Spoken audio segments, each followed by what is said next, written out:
Good morning and welcome to today's webcast, Protecting Your Organization from Cyberrisk While Working Remotely. We have a good showing this morning, and I know that we have several members from Southern California Grantmakers, Philanthropy California, Northern California Grantmakers, and Philanthropy Northwest. And we just like to welcome all of you this morning and thank you again for joining us. Before we begin, I'm going to play a brief housekeeping video. Welcome, and thanks for joining us. We're pleased to present another in our ongoing series of continuing professional education webcasts to help companies and individuals conquer challenges as they plan for what's next. Our presentation will start in a few moments. Before we begin, here are a few things to keep in mind. You can customize how you both view our presentation and interact with the presenter. For better viewing, close all other applications and turn up your speaker volume. You can also adjust window size and placement, or enter full screen mode using the controls at the top of the window or dragging the bottom right-hand corner to resize. At the bottom of your screen, you'll see a series of icons, each relating to a different aspect of our session. You can download the group attendance sheet and a PDF copy of today's slides from the slide deck and handouts widget to the right of the slide view. You can ask our presenter questions during the webcast by typing a question in the Q&A window below the slide view and clicking Submit.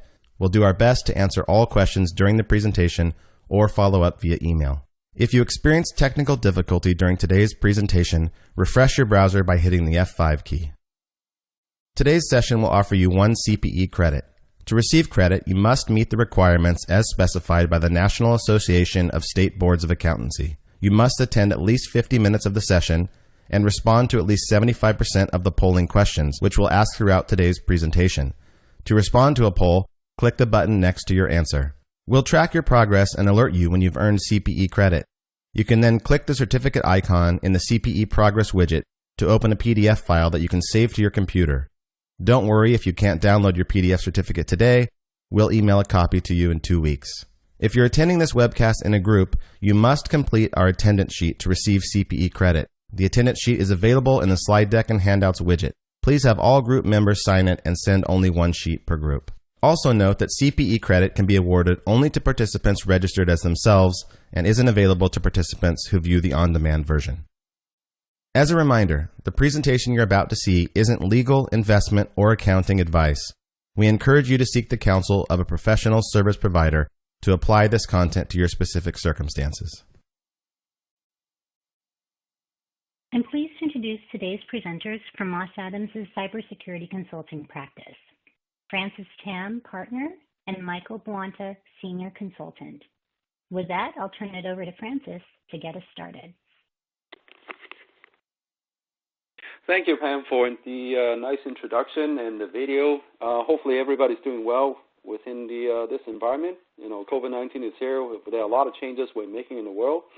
And definitely we want to talk about the, cybersecurity within this environment. We have a lot of changes.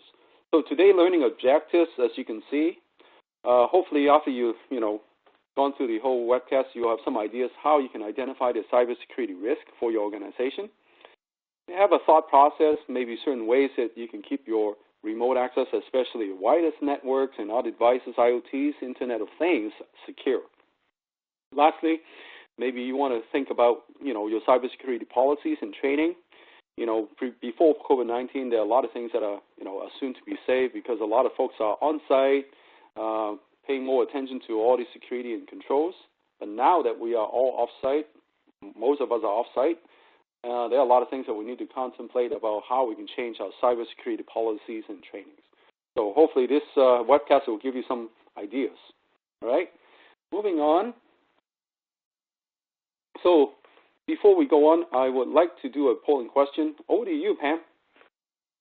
Sounds good. So our first polling question, what methods of remote access and authentication have you been using? A, VPN plus username and password. B, VPN plus multi-factor authentication. C, virtual desktop infrastructure. Citrix remote desktop. D, all of the above. E, none of the above. Or F, I have no idea. So we'll give you a couple of seconds to answer the poll question. Just as a reminder, If you would like to receive CPE for today's webcast, you'll need to respond to at least 3 of the 4 polling questions. And this one is our first polling question for today.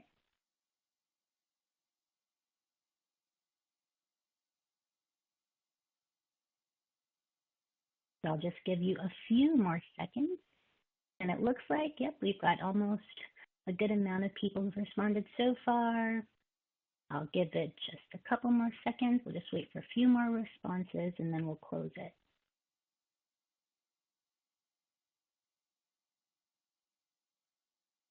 All right, okay, I think we can close the poll. And Francis, back to you with the results. Great. Well, thanks, Pam. So, as you can imagine, there's no really right or wrong answer to this question. How do you remotely access and get authenticated to your network, to your information? So as you can see, most of the folks have VPN plus user ID and password only. And then some of the folks have MFA, multi-factor authentication. And then, 8.2% of the folks have no idea. So this is a good way to kind of present in our, community, especially with the grant funders. A lot of the folks, I don't know who was on the call, what capacity they play.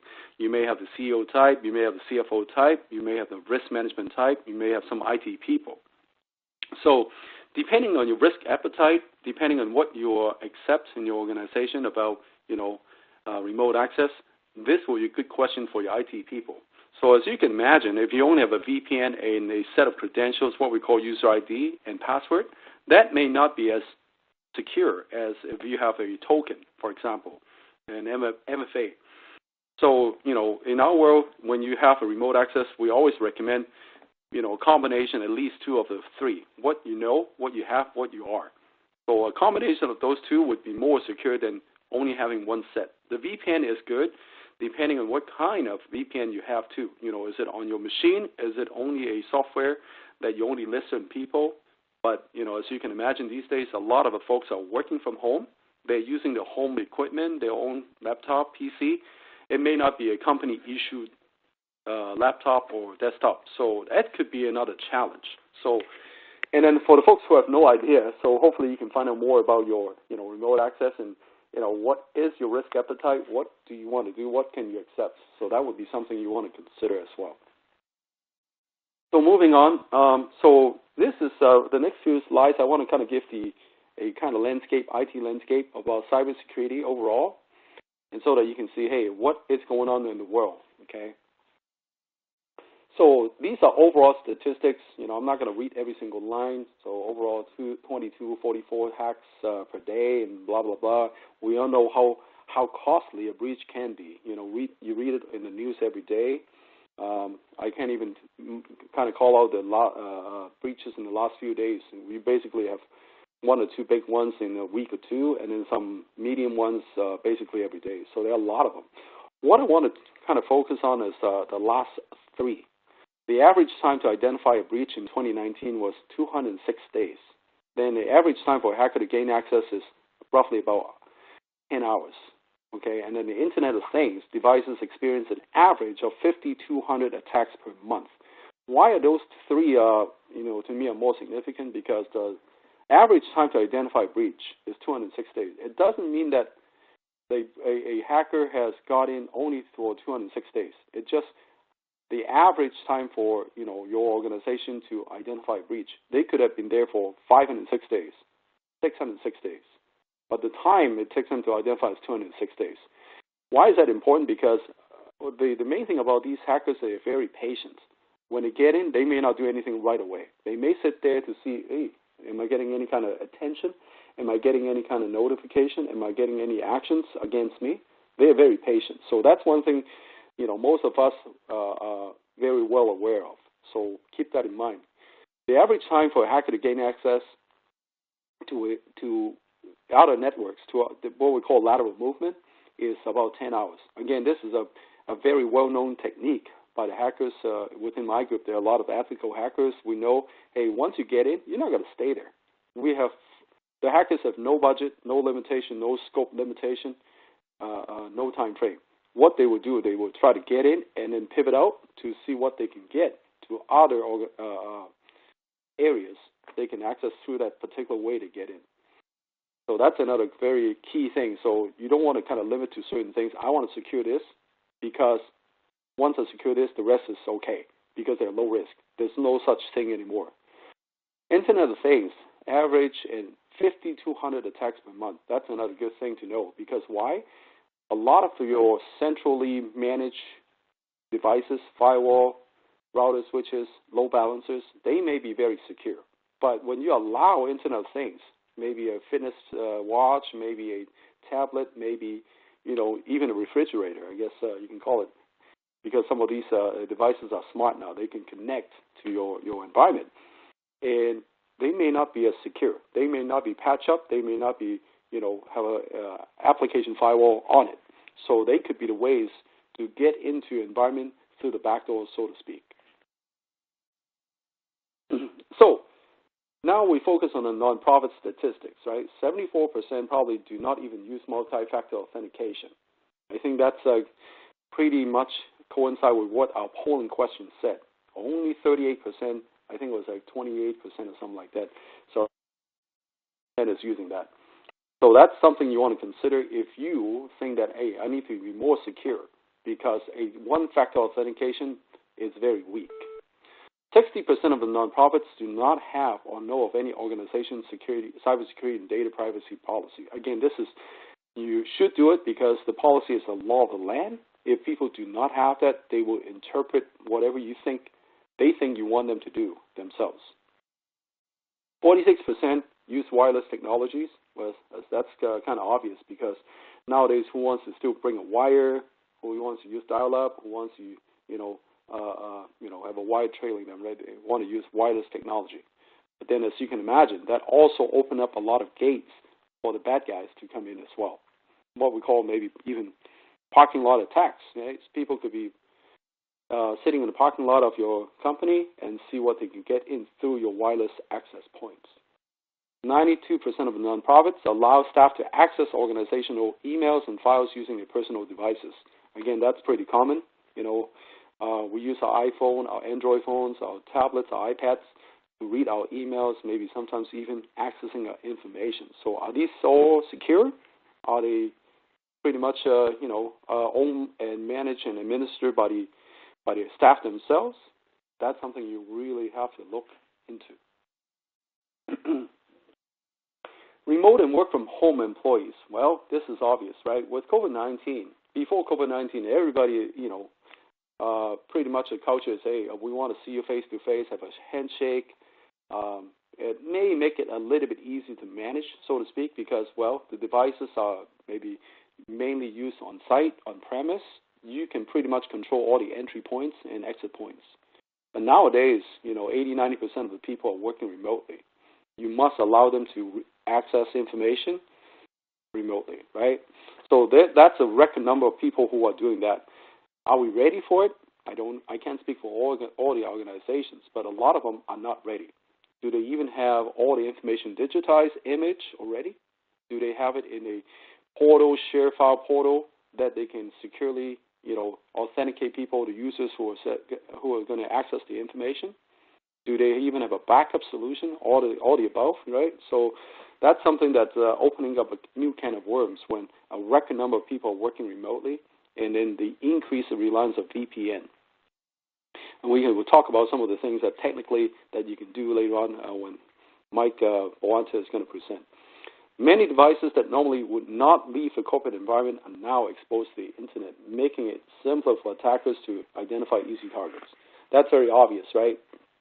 Before, you may only allow board members, you're only allowed to access the information when you hook up to a Wi-Fi network when you're on site. Well, you know what? Now all the board meetings may be only conducted over Zoom, over WebEx, over RingCentral, Microsoft Teams, and you must allow them to connect to, your information wherever you're going to have that information. So, and guess what? The bad guys know about it too. The bad guys will find ways. Well, I know a lot of these folks, 80 to 90% of them are working from home. How can I get into it? They will look for ways to get into it. Vulnerable systems that were exposed but only used minimally are utilized more, making those targets more visible to targets. Well, that's true, because maybe there are certain systems before COVID-19, they were only supposed to be accessible when people are on site. But with COVID-19, now you must allow these systems to be accessible via internet, via remote, and that could be dangerous because these systems may not be patched, may not be secure the way they are supposed to when they're exposed to the internet traffic. Okay. So, going to BCP and DLP, business continuity planning and disaster recovery planning, that's a big topic for all of us now. Why? Well, from a operations perspective, this is very important because what happens if you have a power outage? I think lately, in the last couple of days in Southern California, we have some rolling blackouts, and servers lost power and whatnot. Did they save the data and all the stuff? When people are working remotely, the backup is very important. So that's very important from an operational perspective. And then from a security and control cybersecurity perspective, now that we are working remotely, there rise is a big increase in terms of ransomware, denial of service attacks on companies. In order to recover most of the time, if not all of them, the only way that you can survive one of these is you have a good backup, you have a good way that you can recover your systems, operating system, your applications, your databases, your middleware, anything.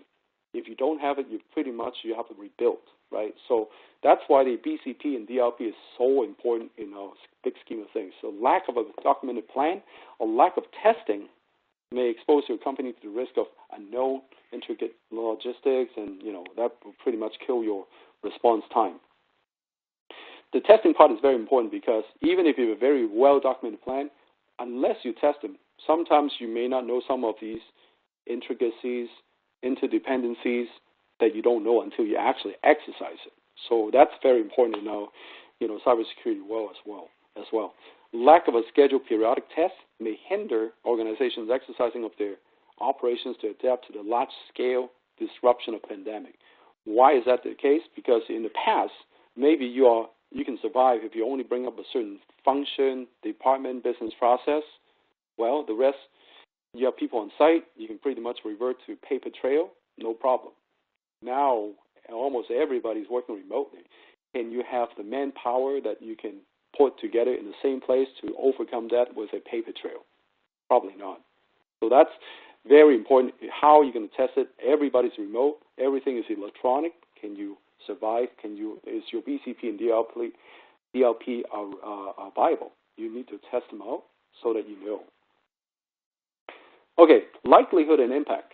So the likelihood of a malicious attack during a disruptive event is higher.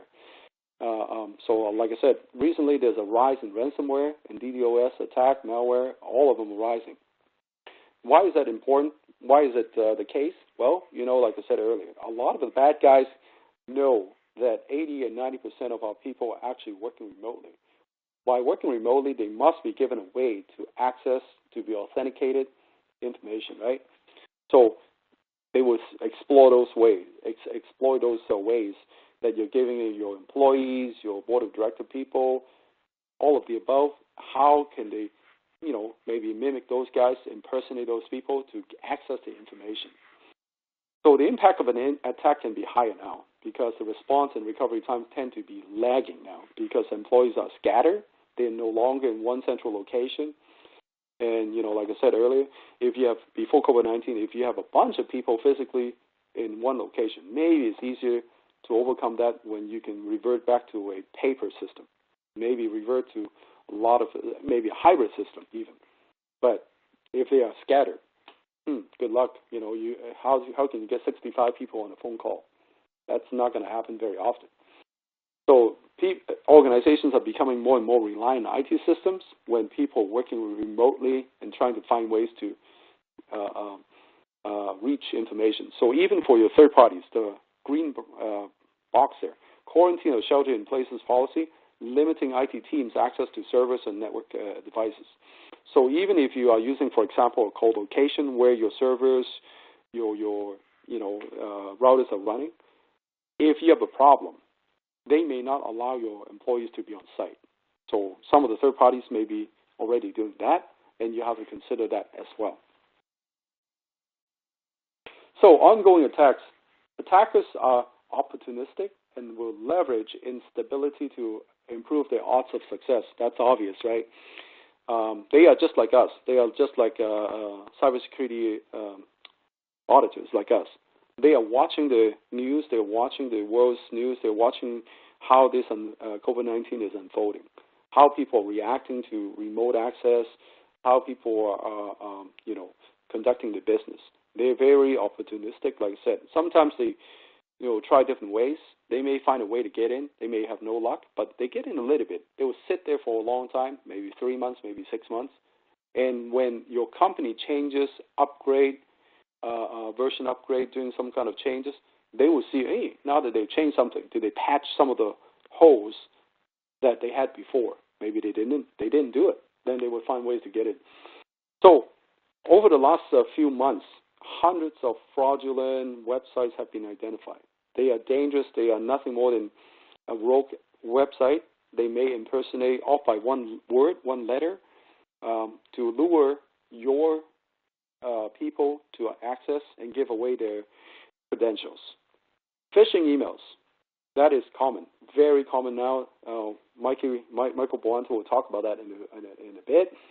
They are very much identifying certain people, maybe through looking at your website, doing their homework, I call it, looking at your website, looking at LinkedIn, looking at any kind of websites to find, harvest any kind of information they can get, to find targets, to do spear phishing, to do what we call whaling, to identify certain targets, to do phishing campaigns.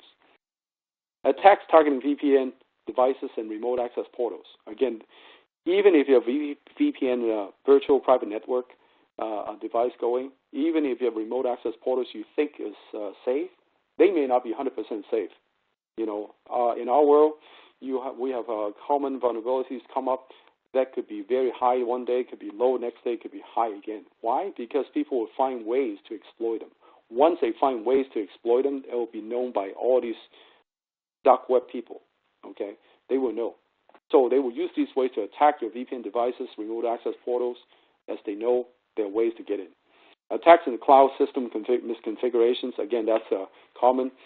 When you're using cloud, it doesn't mean that, hey, all the responsibility of securing the cloud system is with AWS, with Microsoft, with Google. No, there are different options you can buy. Some of them may be, some of them may not be. Some of them pretty much they give you a placeholder. You can do whatever you want. So that's something you need to watch out for. So rising risk.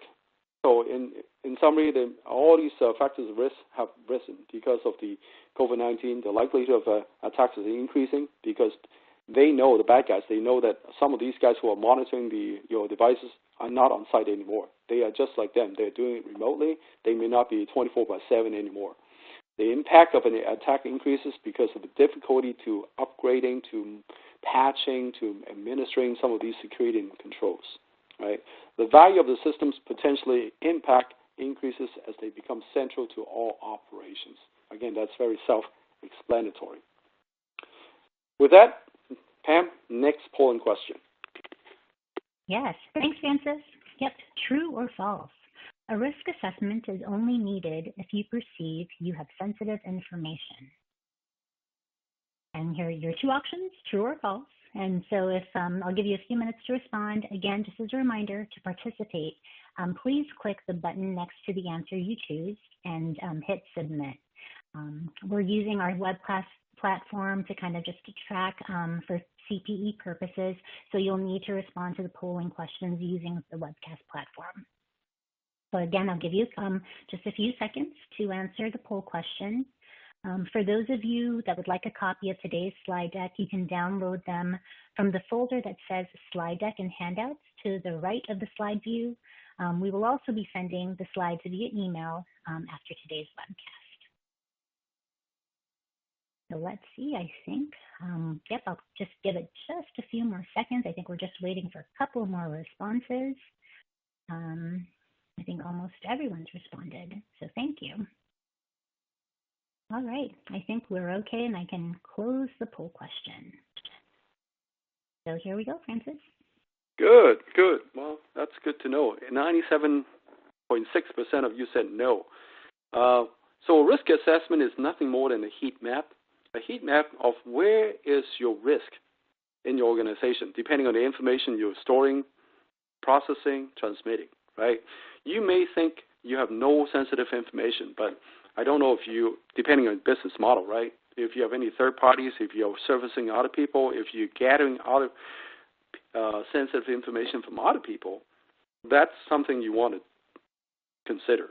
A risk assessment, sometimes maybe it turns out that after you've done all the considerations, whatever criteria you're going to think of in your risk assessment, the risk may come out to be all low. But that's a good exercise to do on an annual basis because it may change from year to year. If you have truly no risk, maybe you don't need to do too much, but there may be sometimes some surprises. So this is always a good exercise to do to have a heat map of your risks. All right. Moving on, we'll talk about the types of risk. I will turn it over to you, Michael. Thank you, Francis. So hello, everyone. So in these next few slides, we're going to talk about the types of risks and the way to look at and evaluate and take actions on those risks. So to start off with, there's two types of risks which are categorized here in a few subcategories too that are higher these days due to the remote work situation. And the two basic types are risk and attacks against machines, things like ransomware and malicious applications, and then attacks against people. This can be email phishing, phone calls, or vishing, or anything in between there. So as far as the attacks against people are getting a lot more common, and a lot more of the attackers are using more sophisticated methods to try and lure people to providing their credentials, downloading malicious applications, or just trying to gain access to that network somehow.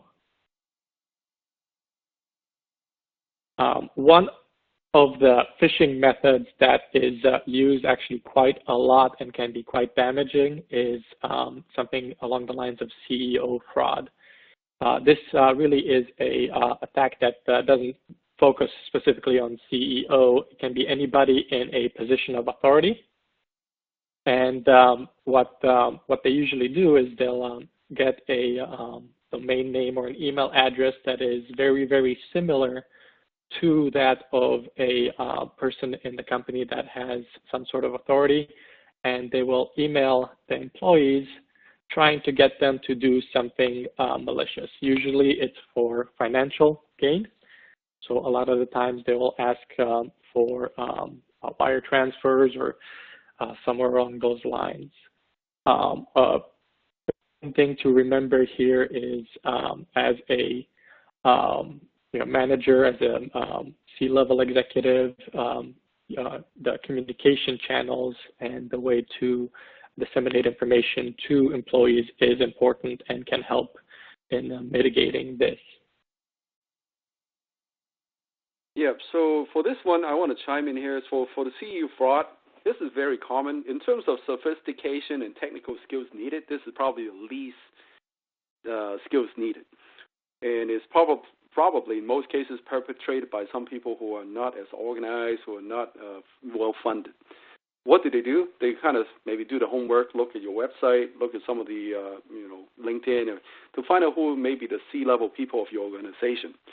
They can guess some of your emails, right, by maybe looking up your website, looking at these common sites, and then they can spoof these emails. It's very easily done. Mike has done it 1,000 times when he was doing these social engineering exercise. Spoof the email that looks like it's coming from your CEO, CFO. Hey, can you do whatever they ask you to do? Wire the money, changing the account number, and all the stuff. So this is on the rise. This is definitely the most common one. So we will talk about some of the things that you should educate your people in terms of security awareness later on. Thank you, Francis. So moving on, the next type of common attack, social engineering attack at least, is targeting the employees. And a lot of times these will come in as customers or donors or anybody that is calling in, and they're trying to appeal to the employees' emotions. Usually they'll have some sort of backstory as to why they need some sort of protocol bypassed. There's a crying baby in the background, or there's emergency fire, whatever they might choose. And they really are focusing on trying to get around the set policies and procedures to gain information or change some information where they can gain access to some information. Yep. And so again, this is also very much common on the rise these days. Why is this? Because this is where people will try to steal your employees. Maybe sometimes they target some of these people who have admin rights, who have elevator rights. Why? Once they get the credentials, they will send some kind of malicious ransomware, for example, to lock up, to encrypt your accounts, your environment. That is pretty much the most common one these days. I have heard about at least 3 or 4 in the past month or so. In most cases, some of these NFP, nonprofit organizations, they don't have good backups. They are out of luck. They may have to rebuild. So this is pretty much something you have to really watch out for these days. Thank you, Francis. The other thing I wanted to add as far as this slide, and we'll talk later in the presentation, is due to a lot of employees working remote might have extra distractions that can also cause them to overlook some of the policies and procedures and have some of these phishing attacks be more successful. So we have another polling question. Pam, over to you. Yes, thanks, Michael. So yeah, for our next polling question, here's a scenario. You work in the accounts payable department and receive an email from the CFO asking you to do a wire transfer to a new vendor. What do you do next? A, you perform the task. B, you reply to the email and do it if you get an acknowledgement. C, you call the CFO. D, you hover over the email sender's name to verify the email address. So I'll just give you a couple of seconds to think through that question. Again, to participate, please click the button next to the answer you choose and hit submit. This one is our third polling question. As I mentioned earlier today, in order to qualify for CPE, you'll need to respond to at least 3 of our 4 polling questions. And once you've completed all CPE requirements, you'll be able to download a PDF of your CPE certificate from the CPE progress window, which you can find on the right of the slide view. So let's see, I think we've got almost all responses submitted so far, so I'll just give it just a few more seconds. All right, I think we can close the poll questions now, so I'll go ahead and close the polls. All right, Michael, I'm giving it back to you. Thank you. So the polling looks pretty good. So kind of to go through this, performing the task, probably not a good idea unless you are 100% sure that that email came from the CFO and not somebody else. With the phishing the way it is these days, there's a lot of these exact scenarios happening out there, and know of companies that have actually fallen from it and lost quite a bit of money. For answer B, that is a better answer. However, if you reply to the email that was sent, you're replying to the potentially malicious person, and they might reply back saying, yes, please acknowledge, or I have acknowledged, please send. So that might not also help in mitigating this. C is the best answer since it's a different medium and you know you are calling the phone of the actual CFO, and they are able to confirm that they actually want you to task. So that is what I would do in that situation. D is also a good answer. You can always hover over the email address and try and figure out if it was coming from a email that was not exactly the email from the CFO. So you can figure that out like that.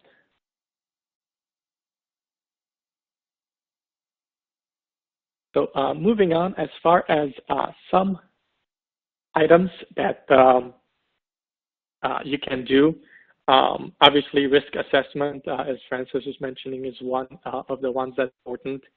When you're doing these assessments, you can identify and really focus in on the higher risk items. And with remote work, you can always look at the higher risk items the way they are, for example, remote connections, making sure that your endpoints, so the laptops, the mobile devices that are being used are secure, have antivirus, personal firewalls, things like that, as well as cloud devices and software as a service.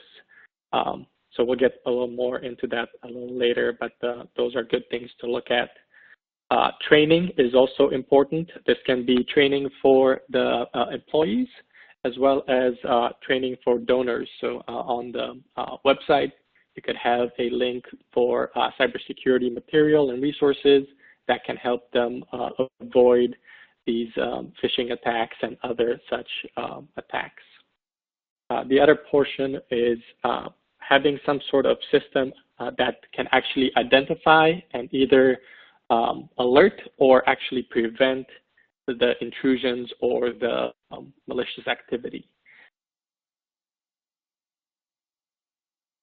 From a compliance standpoint, again, focusing around the risk assessment, like Francis already mentioned, annual risk assessments are a good thing to do, at least on an annual basis. That way you can identify any change that happens. And then you can always focus on the higher risk items first, making sure those are taken care of, and really looking at the risk the way it is, looking at your controls and policies and procedures and everything that's in place to mitigate those risks, and then seeing what is left as a residual risk and if it is acceptable to the company or not.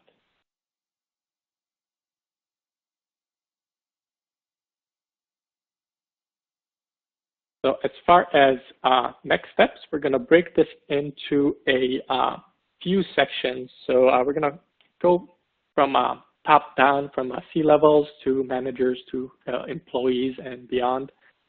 So as C-level executives, one of the really important things with remote work and having everybody, not have that cohesiveness in the office is making sure that communication channels are open, they're secure, and they are known to everybody. For these, usually things like Slack channels or maybe a SharePoint site might work better than email. This way, things like phishing won't get in the way where somebody sends them false information. But the employees really need to make sure they have those channels open and are aware of where the correct information is coming from.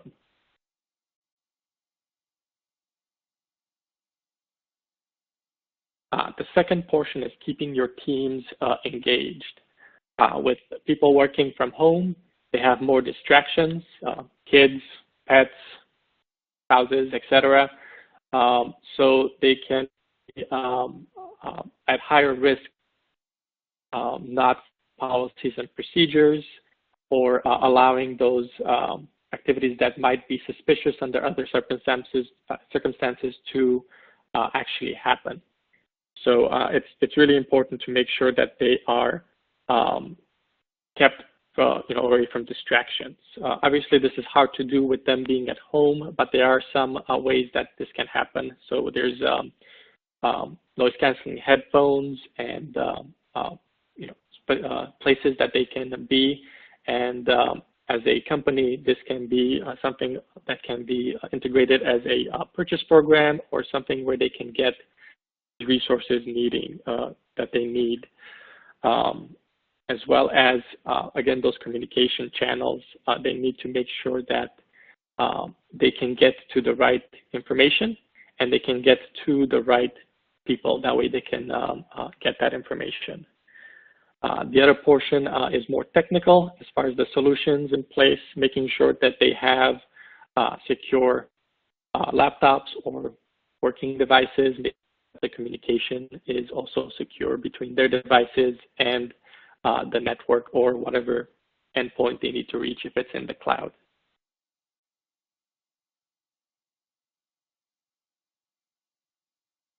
The other big portion, speaking of cloud, is making sure that you maintain and manage the third-party relationships.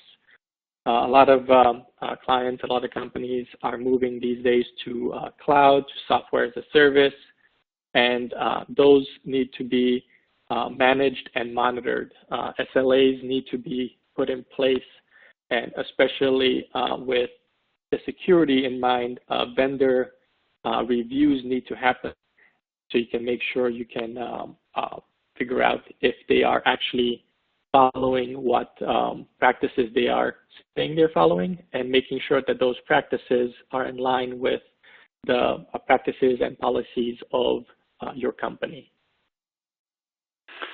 Yeah, so I think, Mikey, this is very important. On the C-level executives, the way I put it is, we always see the humans are the weakest link of your security posture. And it's very important for the C-level people, as the tone at the top. They should communicate very clearly to everybody, especially all the directors or managers and worker bees, and say, hey guys, we are very serious about security and controls. Sometimes for NFPs, nonprofit organization, you may not have all the resources that you need to shore up your defenses, your cybersecurity controls. But that tone at the top at the C-suite is very important to making sure people, hey, you need to do what you need to do to call out anything that's suspicious, do the right thing and everything. And, that would be a big part of it too. It may not be 100% bulletproof, but this is where I think the C-level people can come in as a big part of it, the tone at the top. Tell people, we need to be very cognizant, we need to be very cautious, we need to be very alert about this kind of things. Back to you.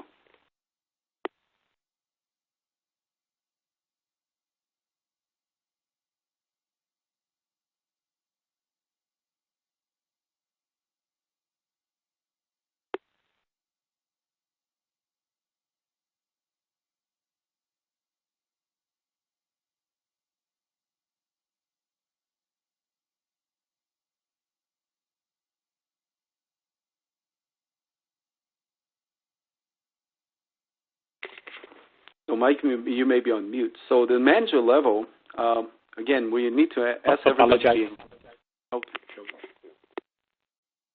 Yep, I was on mute.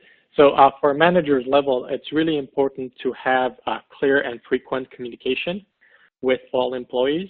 That way you make sure that any hurdles that your employees have are addressed, and you give that clear line of communication for employees to voice any issues or heartaches they have. That way they can be more efficient.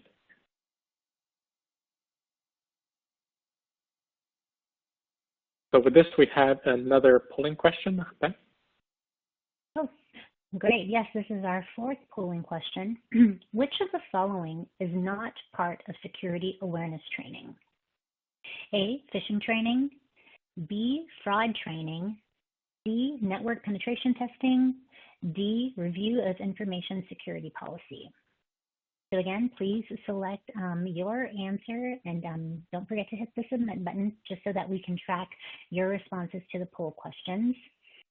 I'll leave the poll question open for a couple more seconds. Just as a reminder, once you have completed all CPE requirements, you should be able to download a PDF copy of your CPE certificate from the CPE progress window, which you can find to the right of the slide view. So I'll leave it open just for a couple more seconds. looking like I think we have almost most responses submitted so far.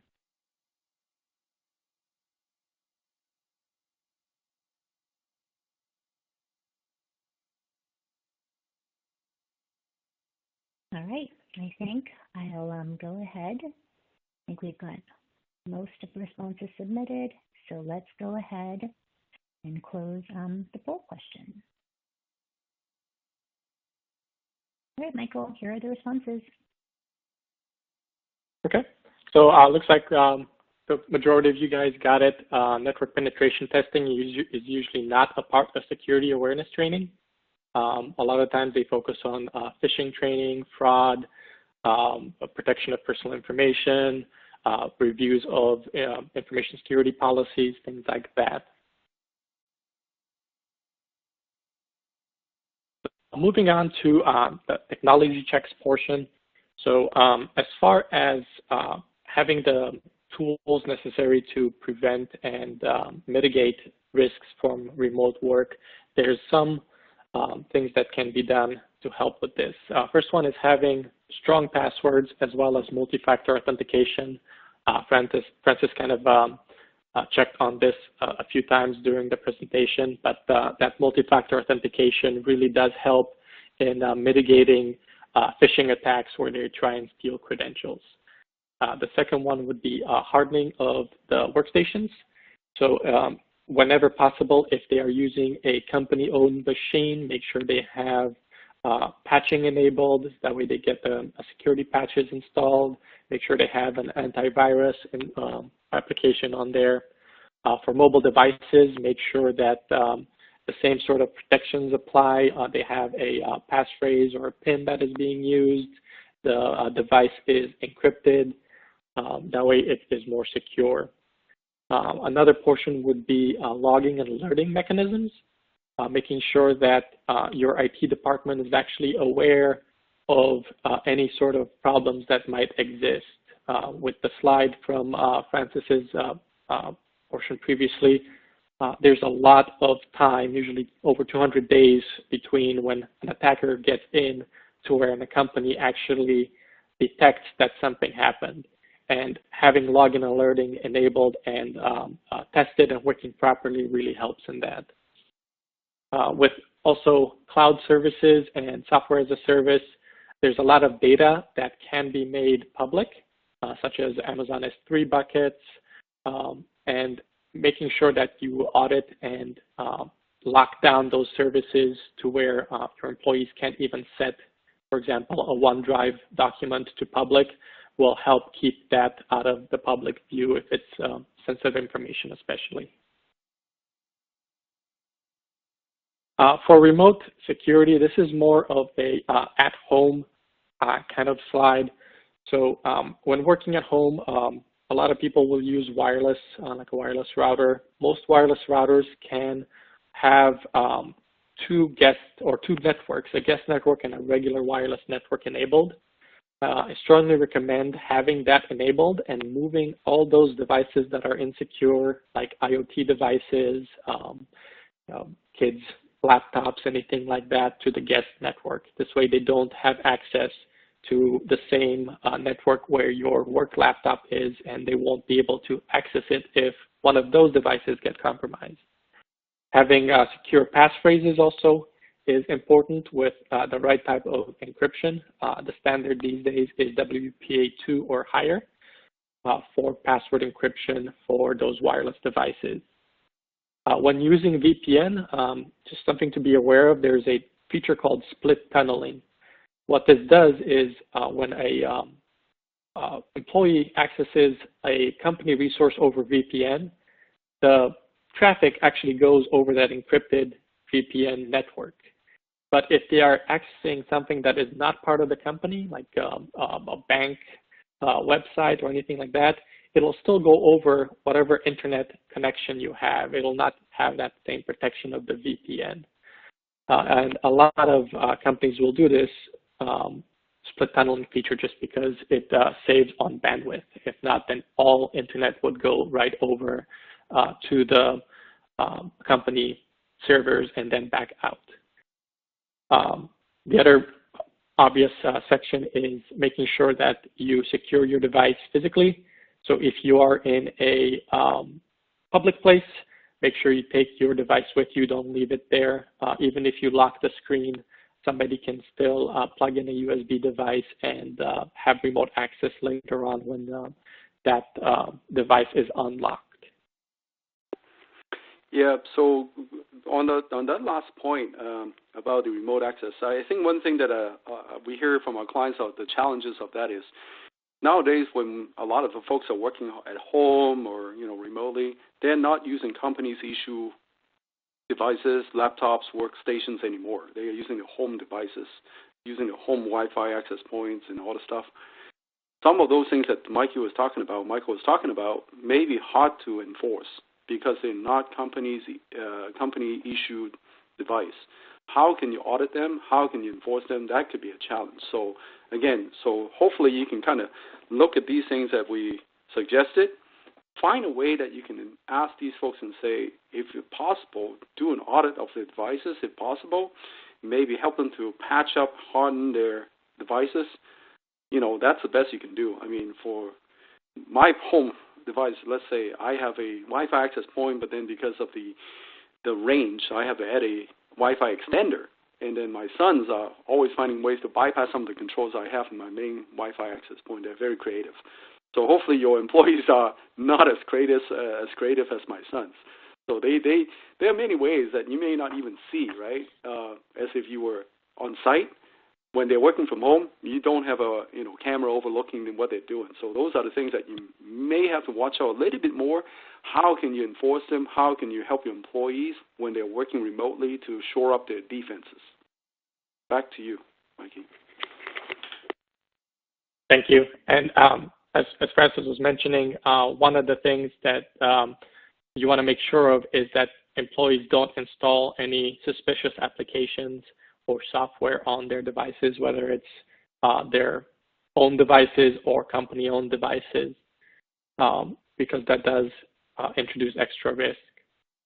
As far as just overall people security, really, really important piece is security awareness training.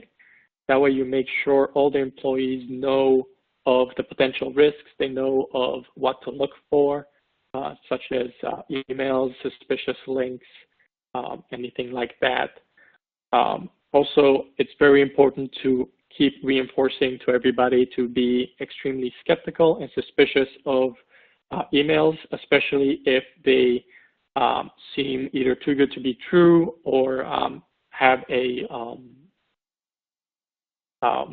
are asking something that is out of the ordinary.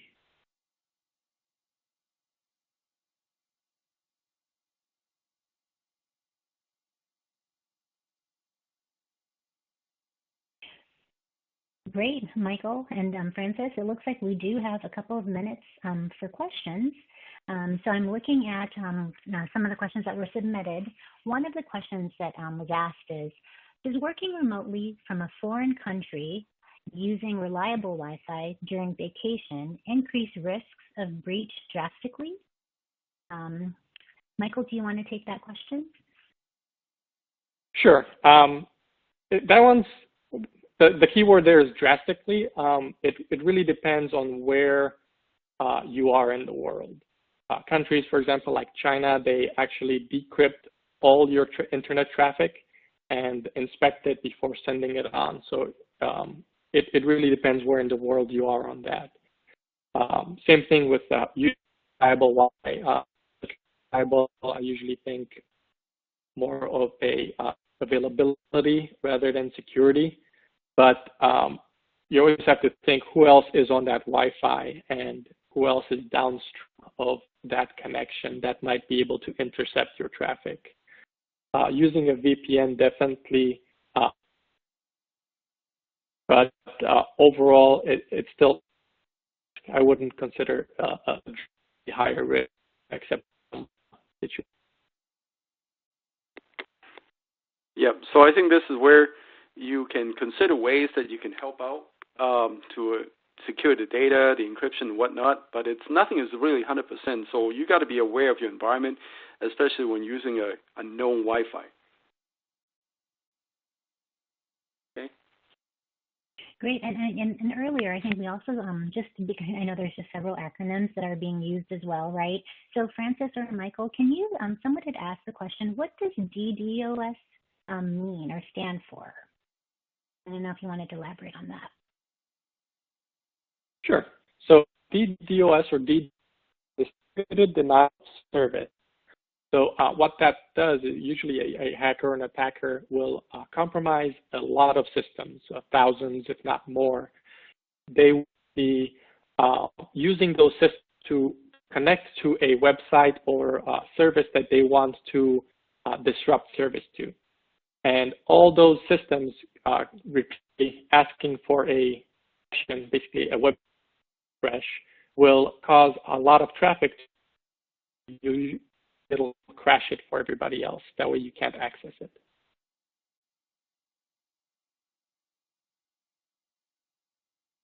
Thanks, Michael. And then we had another question. Should you prohibit employees to use public Wi-Fi? So let me take this one. Well, it's almost like a policy that you want to consider. If you want to say, hey, no employees should use public Wi-Fi, that's your company's policy, right? And then you can say, well, that's my policy, then I will think of a technical way to block it. That's doable. So I guess that maybe I'm not clear about your question when you say, should you block it? Well, you know what, if you want to block it, if you think that's the right thing to do because of your risk appetite is very, very low, okay, yeah, I think you should do it. But if you think, well, you know what, they maybe when they check in the hotel and eventually after COVID-19, when they are at a Starbucks, they may have to do some work, then you probably don't want to do it. So that's more a matter of what your risk appetite, what your business model, what you want people to be able to do or not do to make that decision.